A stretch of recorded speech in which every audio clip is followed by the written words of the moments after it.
Cinema, నాటక, television రంగాల అభివృద్ధికి తన వంతు కృషి చేస్తానని Andhra Pradesh film development corporation chairman P Bharat Bhushan తెలిపారు.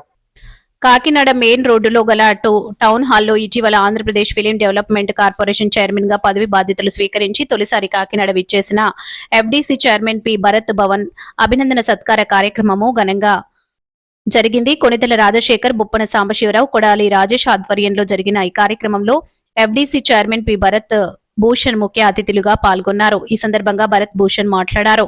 ఈ కార్యక్రమంలో డాక్టర్ నెక్కంటి నగేష్, పద్మరాజు, నెక్కంటి శ్రీనివాస్, గుండా శ్రీనివాస్, గన్ని సత్యనారాయణ చౌదరి, గాపాటి రాముడు, పలువురు నగర ప్రముఖులు, భరత్ భూషణ్ మిత్ర బృందం పాల్గొన్నారు.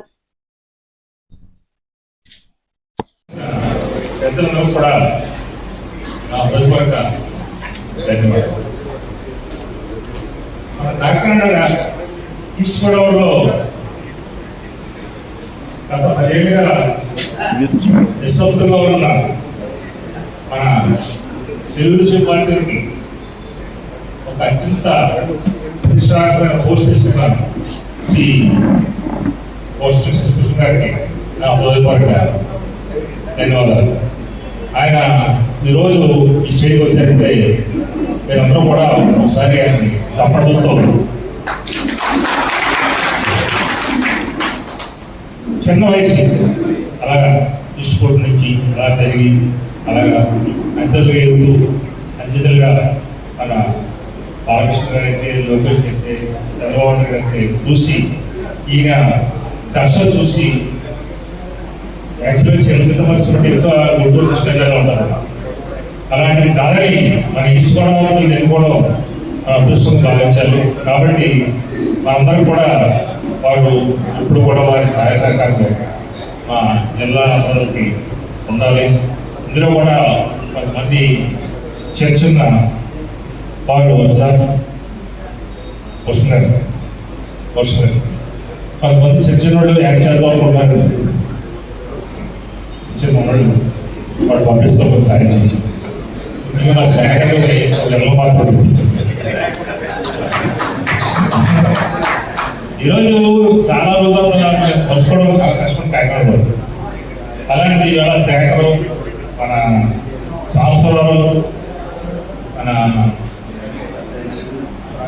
రాజేష్ గారు ముగ్గురు మన మార్నింగ్ సడన్గా వచ్చి నగేష్ ఎల్లుండ మనం సరదా చేస్తున్నాం. అప్పుడు వెంటనే మన శ్రీనివాస్ గారు, వెంకట శ్రీనివాస్ గారు ఇదంతా ఆలోచించి చాలా స్పీడ్గా తక్కువ సమయంలో మేము ఎక్కువ మంది పెరగలేకపోయామండి. చాలా మంది వద్దురు. రెండోది వేళ ఐపీఎల్ అవడంతో అక్కడ అందరూ మా ఎమ్మెల్యేలను పిలుస్తూ అంతా ఖర్చు పడిపోయినారు. మరి ఒకసారి మీరు కాకినాడ వచ్చినప్పుడు తప్పకుండా ఘనంగా సత్కరించి మిమ్మల్ని చేస్తామండి. వచ్చిన వాళ్ళతో కూడా తప్పకుండా భోజనం చేసే వాళ్ళతో పనిచేస్తున్నాను. ఇప్పటికే సైన్యం లేనిది ఎవరు సాంబశివరావు మాట్లాడుకోవచ్చు. పెద్దలందరికీ నా హృదయపూర్వక నమస్కారం తెలియజేసుకుంటున్నాను.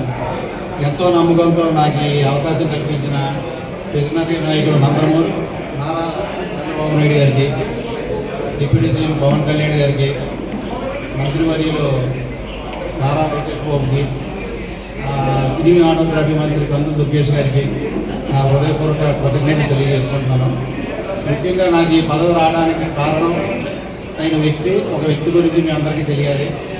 నందమూరి తారక రామారావు గారి కుమారుడు నందమూరి బాలకృష్ణ గారి వల్లనే నాకు ఈ పదవి వచ్చింది. అందులో నందమూరి రామకృష్ణ గారు, నందమూరి మోహన్ కృష్ణ గారు తదితర కుటుంబ సభ్యులందరూ నా సర్వీసుల్ని, నా సేవలు వాళ్ళకి 30 సంవత్సరాలుగా నందమూరి కుటుంబంతో నాకున్న అనుబంధం వల్ల నాకు ఈ పదవి ఇచ్చారు. వాళ్ళు 2009 నుంచి ప్రభుత్వం మళ్ళా అధికారంలో వచ్చిన 2014, 2019 అధికారం కోల్పోయినప్పుడు కూడా నేను తెలుగుదేశం పార్టీతోనే ఉన్నాను. తెలుగుదేశం పార్టీ ఏ పార్టీకైనా 2 రకాల వ్యక్తులు ఉంటారు. ఒకళ్ళు డైరెక్ట్గా గ్రౌండ్ లెవెల్లో కష్టపడే కార్యకర్తలు, అదే స్థాయిలో కష్టపడేవాళ్ళు బ్యాక్గ్రౌండ్లో ఉంటారు. తెలుగుదేశం పార్టీకి ఉన్న బ్యాక్గ్రౌండ్ కష్టాలు పడ్డ కార్యకర్తలు మేము ఒకళ్ళం. పబ్లిక్లో గుర్తింపు అవార్డ్స్ ఒకటి ఫస్ట్ టైం చాలా రోజుల నుంచి ఏదో పక్క రాష్ట్రాల కామెంట్లు అన్నింటిలో కొంచెం కాంట్రవర్సీలో ఉంది. ఇప్పుడు ఫస్ట్ ఎజెండాలో నంది నాటకోత్సవాలు మేము ప్రకటిస్తున్నాం. నంది అవార్డు, ఆ నంది అవార్డులో ఒక ఈవెంట్ దాన్ని మీరు తప్పుగా అనుకోక్కర్లేదు. నా ఫోన్ అందుబాటులోనే ఉంటుంది. మీకు ఎటువంటి అవసరం వచ్చినా ఏది వచ్చినా నేను ముందుగా ఉంటాను. రాజకీయంగా మీరు ఎవరు కూడా నన్ను ఇంకో రకంగా అనుకోవద్దు అసలు. ఓన్లీ నా స్టాండ్ నందమూరి వారి స్టాండ్ అంతే, నారావు వారి స్టాండ్. వాళ్ళిద్దరూ దీంతోనే నందమూరి వారి ముఖ్యంగా బాలకృష్ణ గారు మోహన్ కృష్ణ గారి వల్లనే నేను ఈ స్థాయిలో ఉన్నాను. దీనికి వచ్చాను. నాకు ఎవరో మాట్లాడతా జనసేన వారు పట్టుబట్టిన అన్నారు. పవన్ కళ్యాణ్ గారు కూడా 200% అంగీకరించారు. అవసరమైతే ఆయన జనసేన తరఫునైనా ప్రకటించడానికి సిద్ధపడిన తర్వాతే నాకు ఇది వచ్చింది.